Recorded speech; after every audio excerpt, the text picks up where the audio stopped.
parfait. Merci beaucoup. Merci, au revoir. Au revoir. Au revoir, merci. Hello. Babe. Enjoy.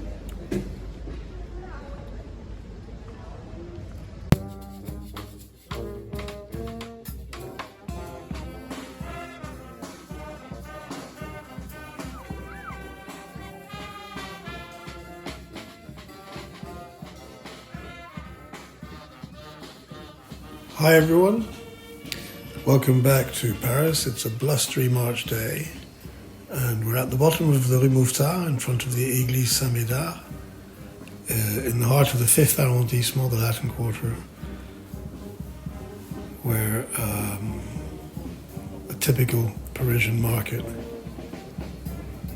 displays fresh produce and other foods, and we've got a spontaneous concert from a Basque brass band. It's the weekend.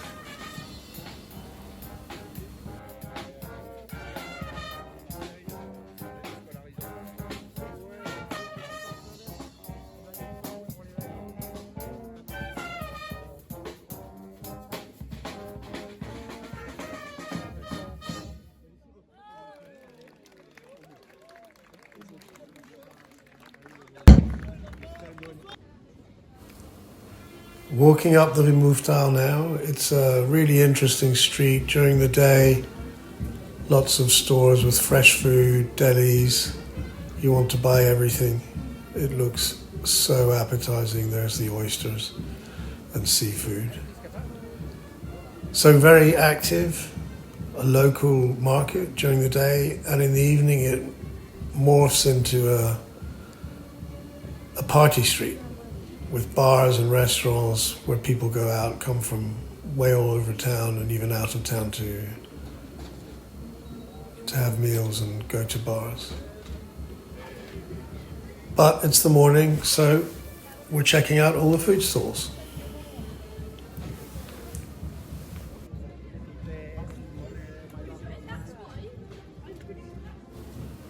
Parisian food street markets are amazing.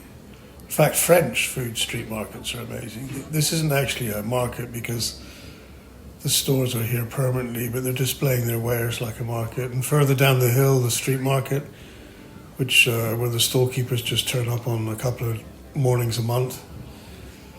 Those used to be actual producers, small farmers and kitchen garden farmers, who would come in from the suburbs every day with their own produce. Nowadays, they actually buy their stuff at 3 a.m. from the wholesale market in Rungis and bring it in. But it's still an incredible atmosphere of lively and delicious looking, appetizing fruit, fresh produce, but also meat, fish, and lots of delis, the prepared meals. Here we've got another set of buskers, this time from Peru. Again, it's the weekend, so people are out. And the Rue Mouffetard is actually one of the oldest streets in Paris. It follows a Roman road that went from Paris to Italy.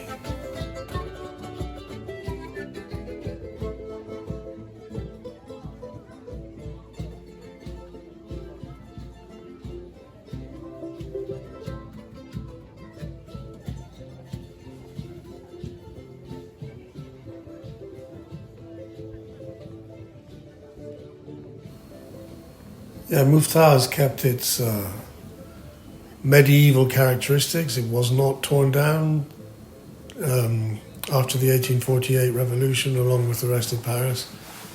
There's a few medieval streets like this, narrow and winding. And it's a typical Latin Quarter hive of activity. When I was a student in Paris, this is the kind of place we would hang out. Look at that amazing collection of wines, all very affordable, despite it having gone a little bit upscale now. It's a bit like London. Retail, real estate properties have just gone through the roof. You can't afford to buy in Paris anymore if you're middle class, but it's still got a very lively residential neighborhood. And yeah, when you're a student, this is the kind of place you would hang up. It's got so much colour and character and personality. Very different from the wide, straight, broad boulevards created by the Baron Haussmann under Napoleon III.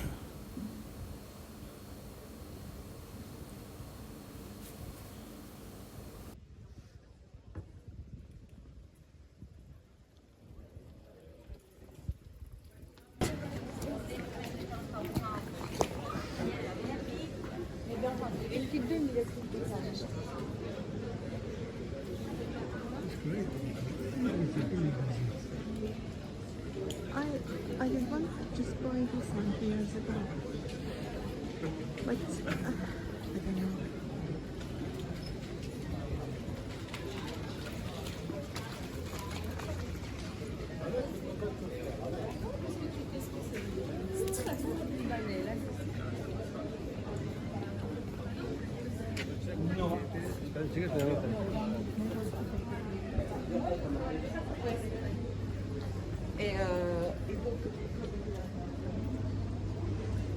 Where is the old town of Paris? This is part of it. Is It goes it? on for hours. I mean, there's lots of old towns. Lots of different parts of town which are among the oldest. So this is one of the oldest. Across the river is another. Middle of the island is old. And we've got some.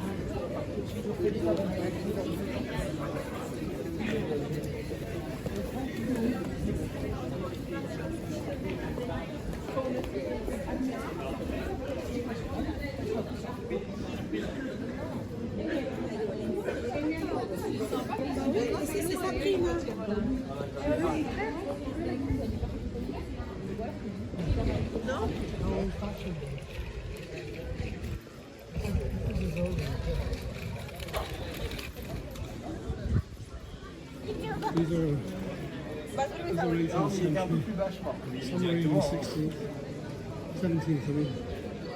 There's no 16th century left.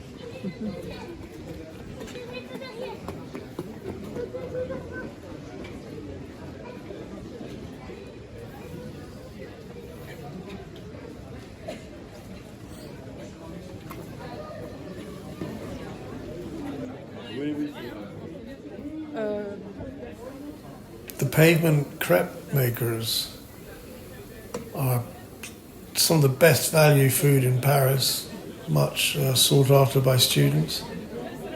They all have the same basic menu, they'll make their crepes, and inside you can get sweet desserts or savoury combinations, generally of egg, cheese and ham, but sometimes other more inventive ones, and they're really popular, very affordable, and they'll make them fresh in front of you, which is always a good sign. Here's the Place de la Comtesse Cap, which is the centre of the Mouffetard area, with lots of bars and restaurants, again, where the students will congregate and young people will congregate in the evening. And we're at the top of the Mouffetard hill now, the Montagne Sainte-Geneviève, and we'll be going down the other end.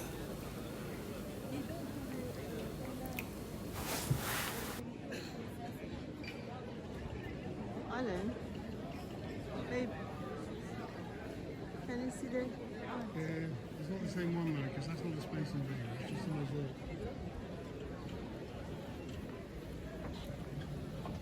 Okay, there's more of that one.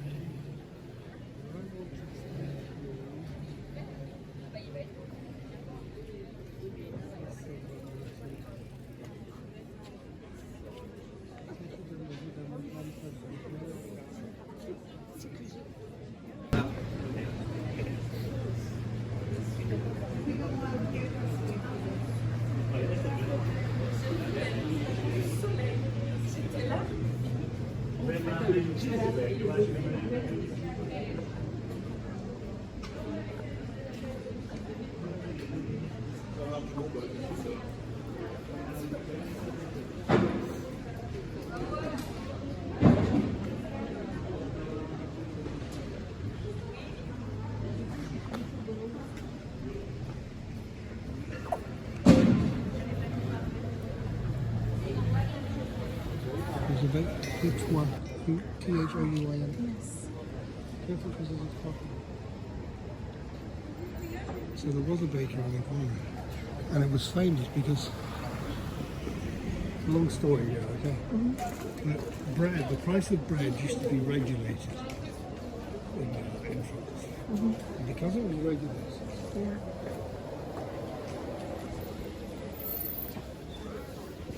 bakers couldn't make any money off it. So they made it cheaper and cheaper with rubbish and flour and less quality. Careful.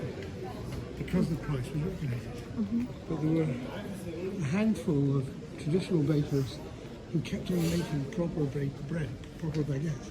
And that was, the one on Rue Toin was one of them. And people used to cross town to buy their baguette off this guy.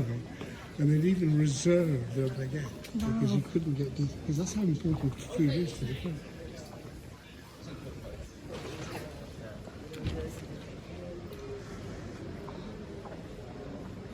So, you have a memory here. Yeah. Something better than you. No, I love this. I love this part of town. It's changed a lot since I lived here. There was much more working class. Now it's very I can see. easy. I can. Almost got that. Turning off Rue Mouffetard towards the Panthéon, come up behind the church, Église Saint-Étienne-du-Mont on the right, and on the left, Lycée Henri IV, Henry IV secondary school. One of the most famous schools in France, and in some extraordinarily gorgeous historic buildings with an antique library and a tower.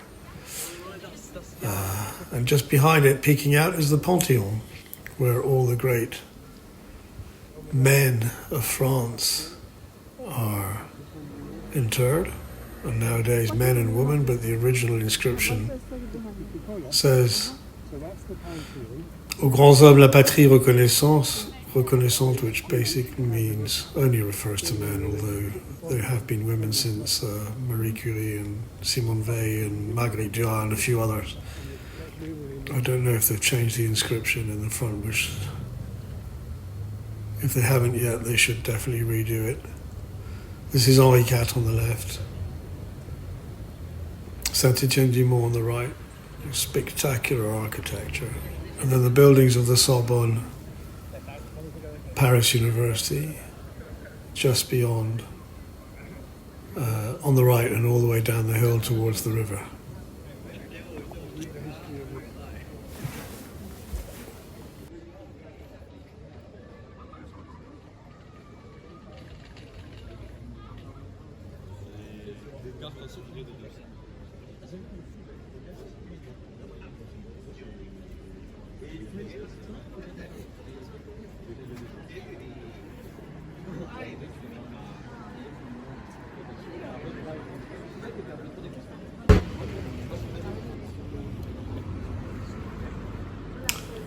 So we're now on the Place Sainte-Geneviève, which is where the Panthéon is situated, with the Église Saint-Étienne-du-Mont, and bottom right-hand corner there, one of the English pubs in Paris, called the Bombardier. Decent place for pub quizzes, and these are all the university buildings starting on the right, with one of the oldest libraries, the Bibliothèque Sainte-Geneviève on the right, which you need to get an appointment for to go in now. Typical Latin Quarter.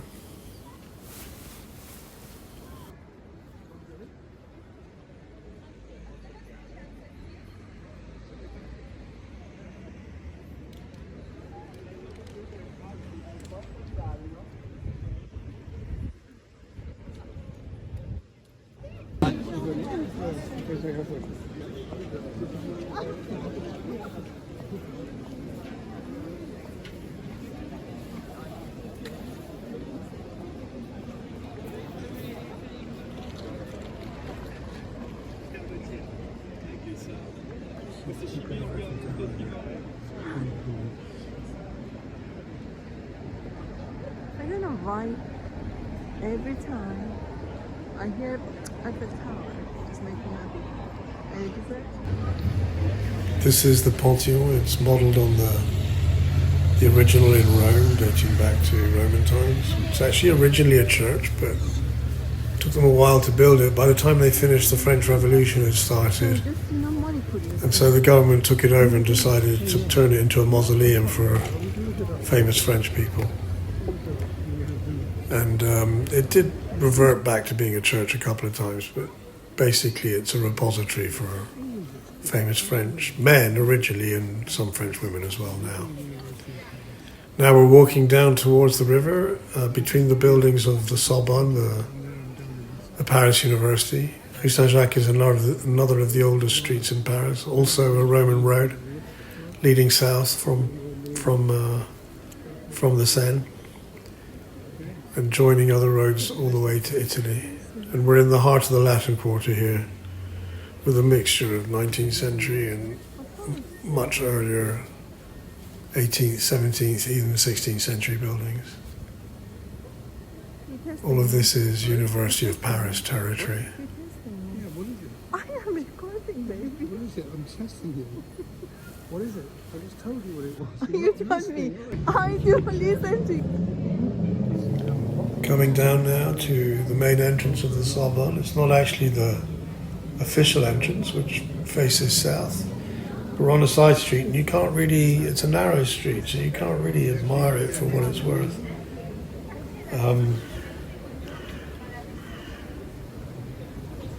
It's one of the oldest universities in the world,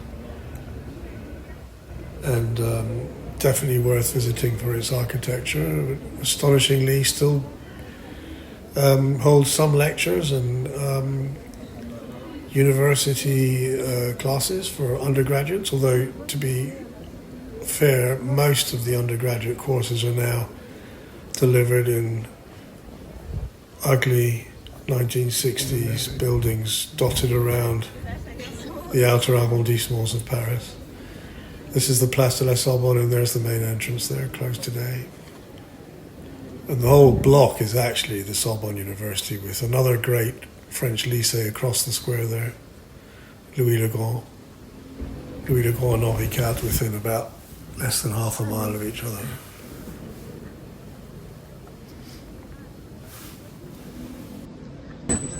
If I may.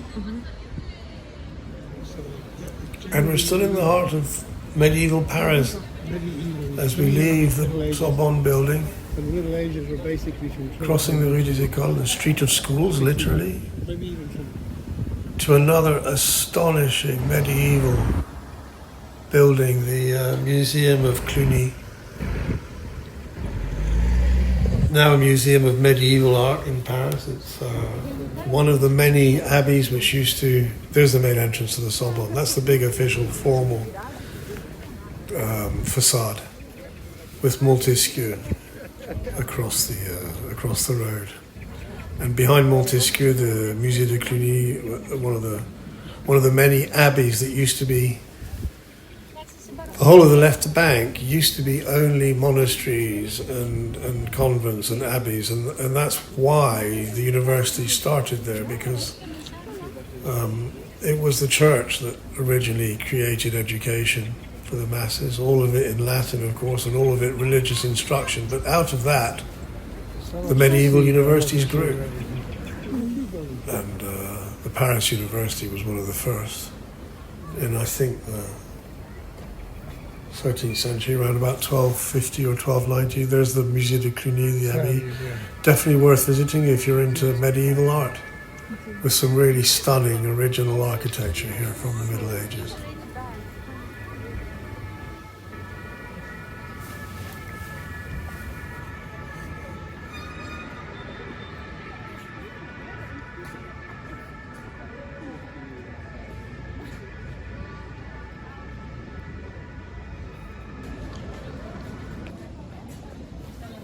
As we walk east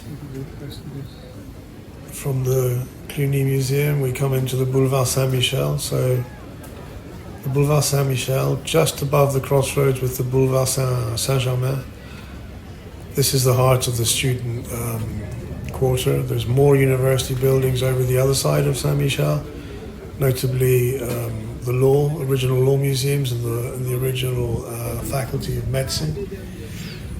But we're down Saint Michel now, and this is where the riots happened in 1968 with all the students and demonstrations. And they still continue today to have a lot of activity, student protests. It's almost become a habit. Again, when I was soon after I was a student in Paris, I remember going to the cinema and walking out onto the Boulevard Saint-Germain at the end of the film at midnight, and the street was empty, and there was a car upside down in flames in the middle of the road, and obviously a demonstration had just passed by, and we just sort of shrugged and went on home from there, because these things used to happen. I'm not saying Paris is an incredibly violent city, but the demonstrations always tend to end in some kind of destruction of property. These are the crossroads of the Latin Quarter. It's something that And there was riots in 1968, and the students rioted. Deliberate. Where it all happened. willful destruction of property. This is Saint-Germain, so we're at the crossroads between Saint-Germain and Saint-Michel. Again, still in the heart of the Latin Quarter, the student quarter. Yeah, you can get both sides.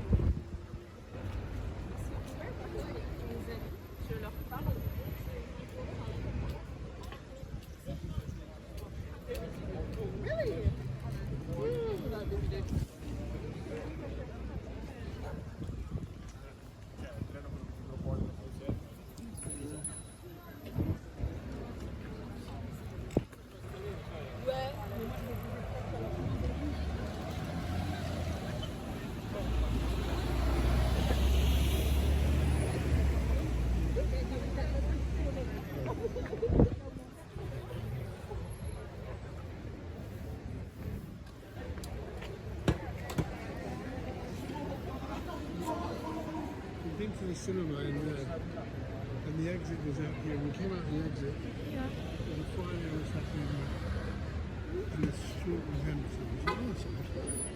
Here. Turn around the corner, and there was a car upside down in flames, and there'd been a demonstration. There's demonstrations in Paris. At the end of them, they often turn violent, and and we just sort of looked at it and said, oh, there's a guy over carrying on as if it's perfectly normal. It's just the way things are here. Nobody got hurt, but they destroyed the building. And a few other things as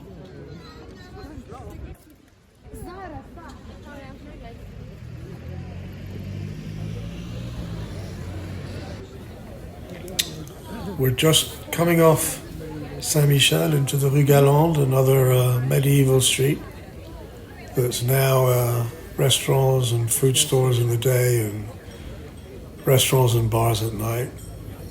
The oldest part of Paris here, with one of the oldest buildings. I think that's a 16th century townhouse. And on the left, you can see Notre Dame now with the new spire just peeking up, but on the right, one of the oldest churches in Paris, and its park with one of the oldest trees in Paris.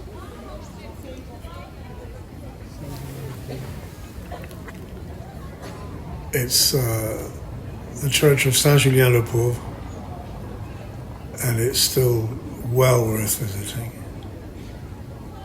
These stunning buildings. Look at this hodgepodge of old and less old architecture.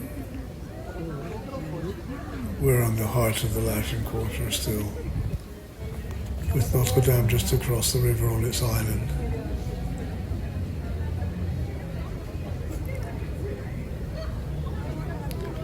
Another townhouse here. Townhouses are all over Paris. They're very discreet. You can't see behind the high walls. And here's Notre Dame with its new spire. Just been rebuilt. It's taken 5 years, I think. An incredible investment in researching and reproducing ancient building methods and using the original raw materials and then putting them into a modern context. Is anybody going camping?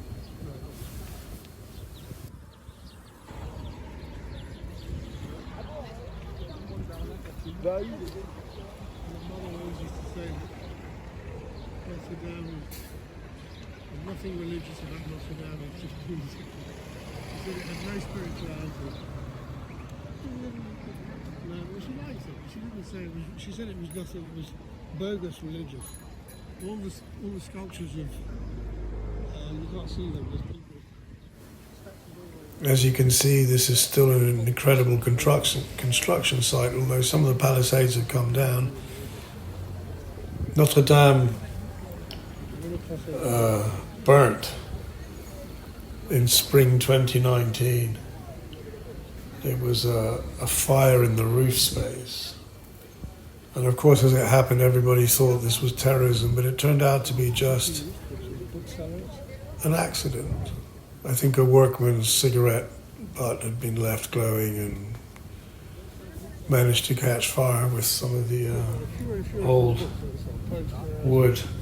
It's a wooden roof.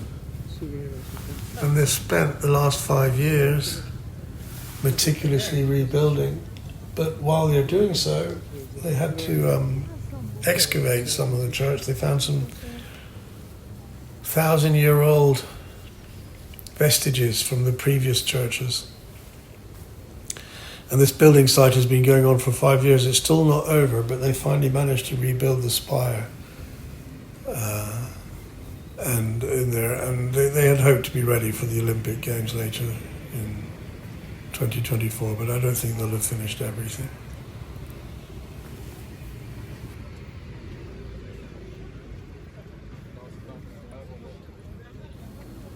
We're walking east along the riverbank now, and you can see these bookstalls on the left on the riverbank. These are the bouquinistes.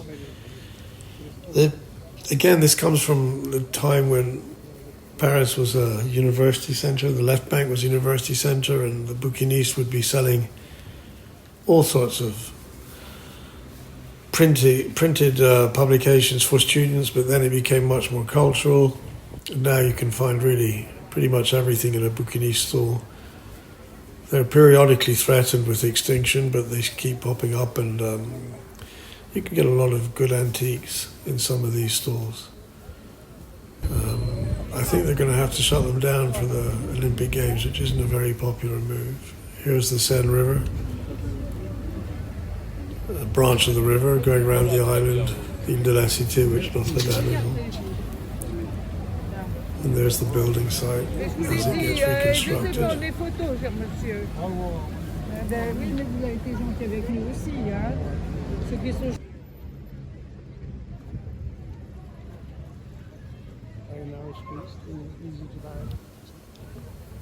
Walking down east along the river, up some of those narrow streets, you're still in the heart of the Latin Quarter here with lots of medieval streets. Going past the Rue de Bièvre. Bièvre used to be a river in Paris, much the way the Fleet was a river in London. Now covered up. And the Rue de Bièvre there on the right is where President Mitterrand had his private residence. Interesting to see it right in the heart of Paris. And we're walking up eastwards towards the second island, which is the Île Saint-Louis.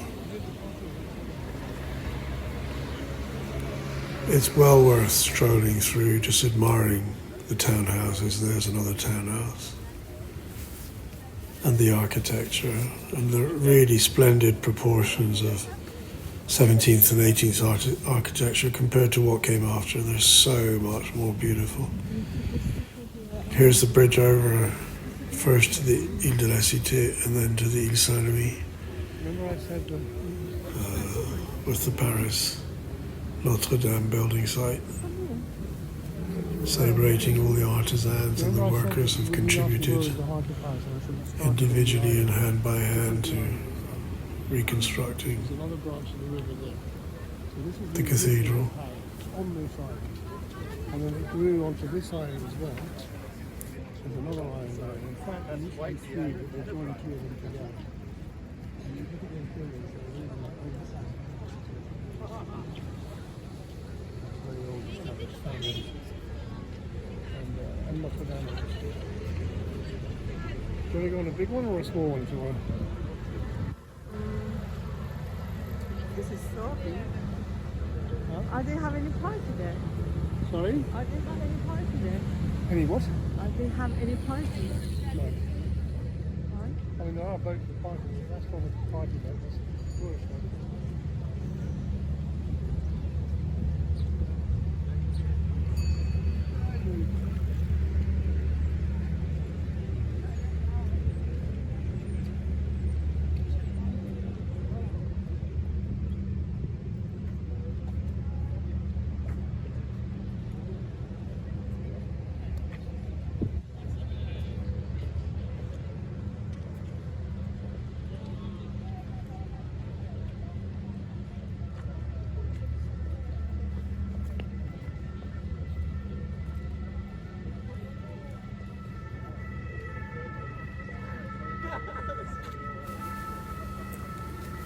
Here's another metal structure threatened with destruction because of the weight of all the padlocks. It's an incredibly stupid habit people have of, they think they're celebrating their love by sticking a padlock and throwing away the key. And all it does is it ruins the view, and in some cases it can be quite dangerous. They had to actually take off the railings of the footbridge across from the Louvre because it was threatened with collapsing into the Seine because of the weight of all the padlocks that had been fixed to the railings. Here we're on the bridge between the two islands. It's a pedestrianised bridge, and it's a fantastic place to be in summer because there's lots of street theatre and street music happening here. And people go out to... we used to have full-scale dinners on the riverbank with proper crockery and tablecloths. There's the back of the town hall, and you can see the wider Seine River here. Coming onto the Ile Saint-Louis, which is much less flamboyant than the Ile de la Cité, but equally exclusive. And the Ile Saint-Louis is the home of Bertillon ice cream, which for those who know it, they have no hesitation calling it the best ice cream in the world. Bertillon's a private family company. I imagine all of the big brands have been trying to buy it, but so far my understanding is they've managed to remain independent, and they have, I don't know what their technique is, but basically the ice creams are made from natural ingredients and they taste so authentic and delicious. So much so that if you had a mint and chocolate ice cream, it wouldn't taste like chocolate at all because it would be much more authentic. There's a brasserie where they sell some good provincial dishes. I mean the best. Like cassoulet. In the world. The beer isn't great at the brasserie though. Well, some resellers. Mutzig beer, if I remember correctly. Not really good stuff, but a lovely terrace and a great view. This is the Ile Saint-Louis. Really? Also with its own little village atmosphere. It's incredible how every single neighbourhood in Paris has got its own village atmosphere with its neighbourhood stores and especially food shops and That's bakeries. the best one? Sorry? Did you say that's All the the best Bertillon one? resellers are down this middle street here, It's a little family company. which I think is Rue Saint-Louis. If it's not, it's something like it. There's a Bertillon food cellar coming up on the, Bertillon ice cream cellar coming up on the left. In the street here. It's an extraordinary range of flavours, all tasting incredibly authentic. There we go, you can see it here, Bertillon. And are we going to have a look at the selection of flavours? Looks like we are. You need to zoom in a bit. I'll translate. Now, this is a blustery March day, so there's no one around. salted butter. But in summer, the queues stretch all the way down the street just to get C'est quoi le chocolat mendiant? some Bertillon ice cream. You can see lime, fig, strawberry, vanilla, Hazelnuts and raisins. Pistachio. stracciatella, I don't need to tell it, hazelnut, coconut, yuzu yogurt, almond paste, licorice, rum and raisin, and so on and so forth. Both sorbets and ice creams, and they're all... I don't know why I'm advertising for them. They don't need me to boost their business, but they are extraordinarily authentic and delicious tasting. Lime, fig, strawberry, raspberry, peach, passion fruit, mandarin, mango. Mango. Passion fruit. Pistachio. Green apple, pear. Yeah. Which? Mango. Yeah. Pistachio. Passion fruit. Really? Three flavors? Yeah. You sure? And caramel. You got more though? Do you want it in a pot or in a... Cornet pour... Non, ça va. Ça va? Mais pas tout le temps. Une fois, regarde, caméra en plus. Stop it, please.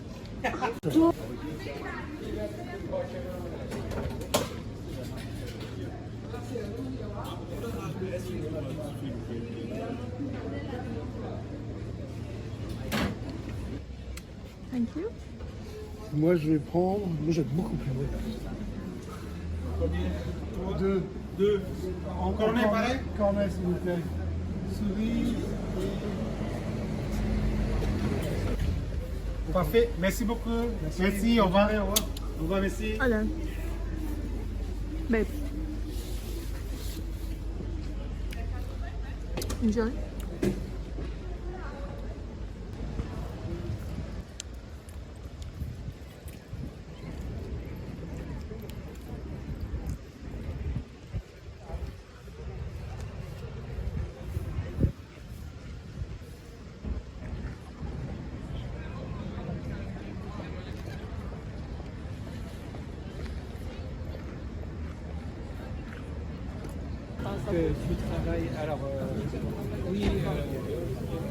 We're on the right bank now. So the right bank, historically, but also even today, very different from the left bank. The left bank is the centre of culture, of intellectual life, of artistic life, and of the universities. And the right bank is more the centre for business and commerce and a different kind of wealth. But the streets are still medieval in this part of town. We're coming into the Marais, which is the marsh, basically. And again, one of the oldest parts of Paris, but we're on the right bank. And it's a very different vibe from the left bank. Much more business-oriented, commerce-oriented, but the same kind of extraordinary hodgepodge of medieval, 19th century and modern architecture.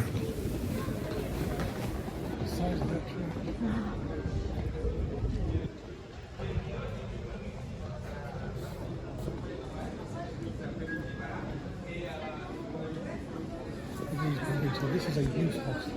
Well, it was a youth hostel. Yes, it's a youth hostel. Imagine being able to live in a hotel.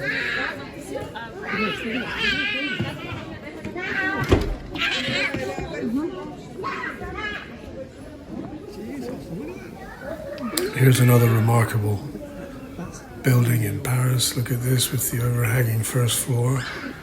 This building actually belongs to the city of Paris, and the last I looked, it was a youth hostel. How many cities can you stay in a genuine medieval hostelry still today? And look at the architecture here But actually Space Invader. in the right bank. This is an old game from the 70s. Do you think we go this way or that way? Let's go this way.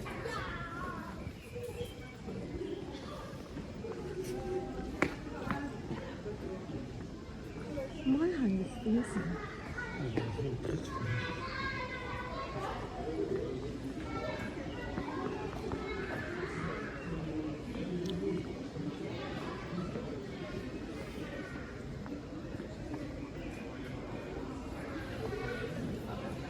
What's the room?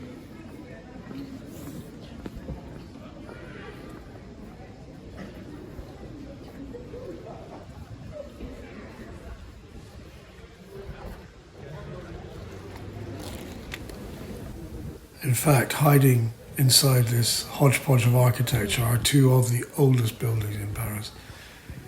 I think they're 15th century. And you can see 4 and 5 stories each. Incredible to still have this today.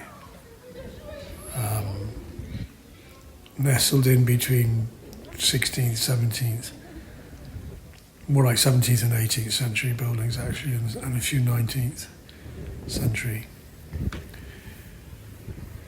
We're in the bottom of the Marais, very close to Bastille,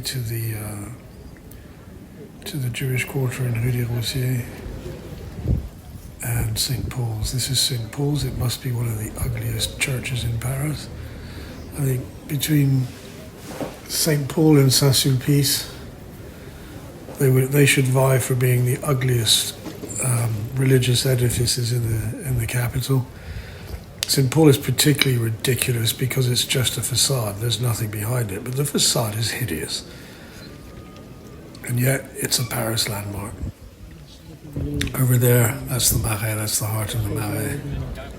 Very fashionable district with, just as the left bank is intellectual and cultural, the right bank is more about fashion and design and commerce.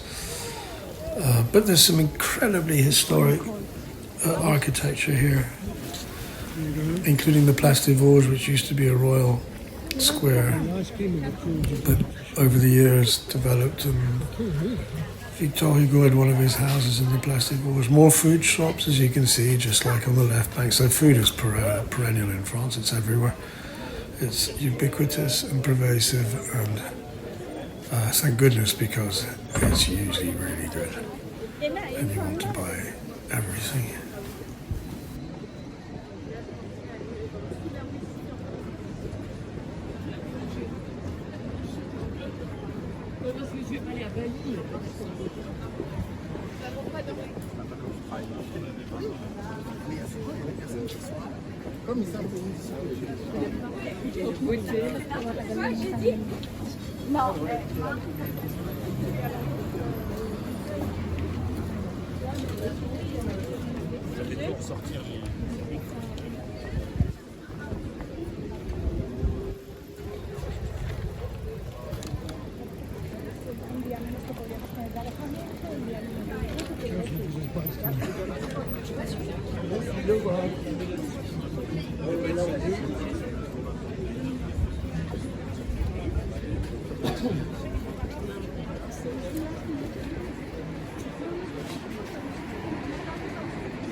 There's a rear entrance into the Place des Vosges through another of Paris's historic townhouses. So look at this, extraordinary. It's open to the public, it's actually a public thoroughfare, but it's one of the city's most impressive monuments.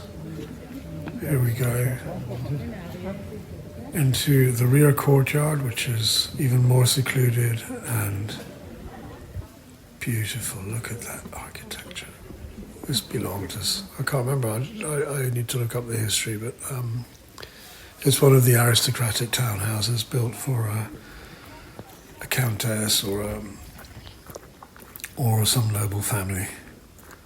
And this is just the rear building and the stables. Presumably, those were stables. If you look at the height of the doors on the ground floor. And then, without a signpost and no indication, you just know, if you know your way around, that you walk into that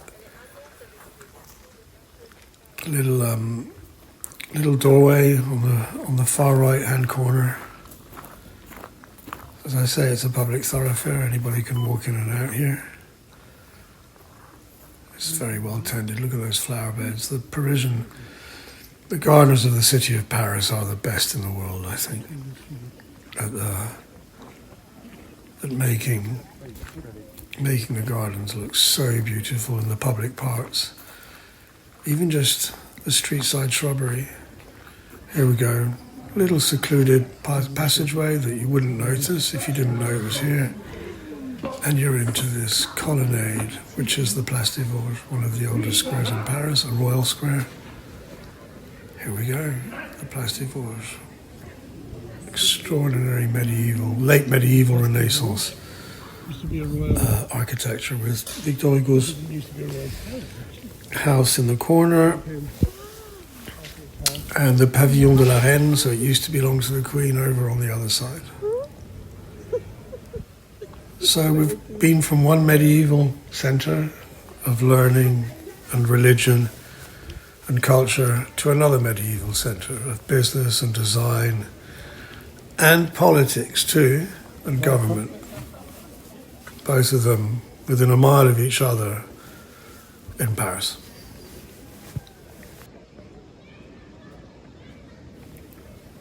I hope you enjoyed our little stroll through two medieval centres in Paris today, and that hopefully you learned something, and hopefully we gave you a taste to come and see for yourselves what an extraordinary city Paris is, and how history and heritage are still very much alive in today's 21st century capital. And I hope you'll join us next time. We'll maybe be doing a tale of two cities and looking at some strolls in London. So very different, and yet with so many close links. Thanks for joining.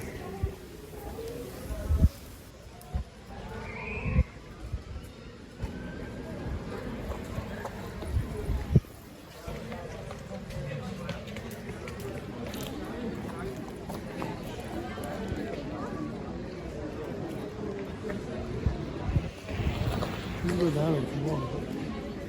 It's more of the same.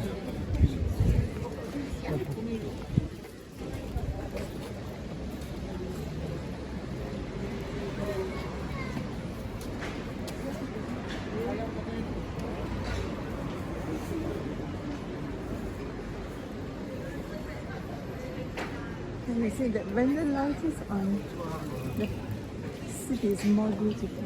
Yeah. Now we're going to the thick of the medieval streets, okay?